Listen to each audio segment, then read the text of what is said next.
मदिरालय जाने को घर से चलता है पीने वाला, किस पथ से जाऊं असमंजस में है वो भोला भाला। अलग अलग पथ बतलाते सब, पर मैं यहाँ बतलाता हूँ, राह पकड़ तू एक चला चल पा जाएगा मधुशाला। मधुशाला का यह बोल आज भी चरितार्थ है।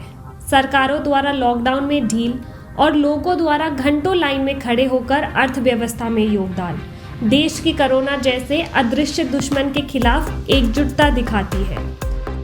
अब तो सरकारों को भी समझ में आ रहा होगा कि अगर वह मदिरालय को क्वारंटीन फैसिलिटी में इस्तेमाल करते तो शायद लोगों का वहां से भागना असंभव होता। जो असंवेदनशीलता लोगों की लॉकडाउन में ढील के बाद थी, वही कानून की महामारी के विषय में लॉकडाउन से पहले, जो आज भी 1897 के एपिडेमिक डिजीज एक्ट पे निर्भरता से दिखती है। एपिडेमिक डिजीज एक्ट की धारा 2 और 2A केंद्र और राज्य सरकारों को शक्ति प्रदान करती है कि वो महामारी के रोकथाम के लिए महत्वपूर्ण निर्णय ले सके, पर वो निर्णय क्या होगा और उसका मानदंड क्या होंगे, इस पर यह कानून शांत है। अगर हम लॉकडाउन के विषय में गृह मंत्रालय के दिशा निर्देशों पर नजर डालें तो वह डिजास्टर मैनेजमेंट एक्ट की धारा 10(2) को आधार मानते हुए उसे वैध ठहराती है तथा इसमें दिशा निर्देशों की अवज्ञा को दंडित करने का प्रावधान भी है। तो दोस्तों, फिर ऐसा क्या था कि लॉकडाउन के समय में भी कुछ लोगों में संक्रमित होने की जल्दी थी?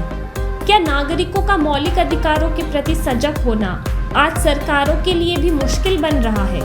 फिर क्यों इस महामारी के समय में भी स्वास्थ्यकर्मी और पुलिस पे हमले आम हैं? शायद इसका जवाब किसी के पास नहीं है, पर मुझे लगता है कि यह हमारी खूबी है। जब भी हम किसी विषय पर सुधार करने की कोशिश करते हैं, तब हम उसके दूसरे पक्ष को चरम पे ले जाते हैं तथा अतिवाद को अतिवाद से, यानी एक्सट्रीमिज्म को एक्सट्रीमिज्म से खत्म करने की कोशिश करते हैं। यही हमने अभिव्यक्ति के आज़ादी के साथ किया कि वो आज मानव समाज और राष्ट्र से ऊपर उठकर इस कठिन समय पर भी पत्थरबाजों को आधार प्राप्त कर रही है। अब समय आ गया है, हमें समझना पड़ेगा कि राष्ट्रीय हित और मानवता से प्रमुख और कुछ नहीं है तथा इस महामारी में लॉकडाउन ही हमारा जीवन का अंतिम सत्य है। धन्यवाद।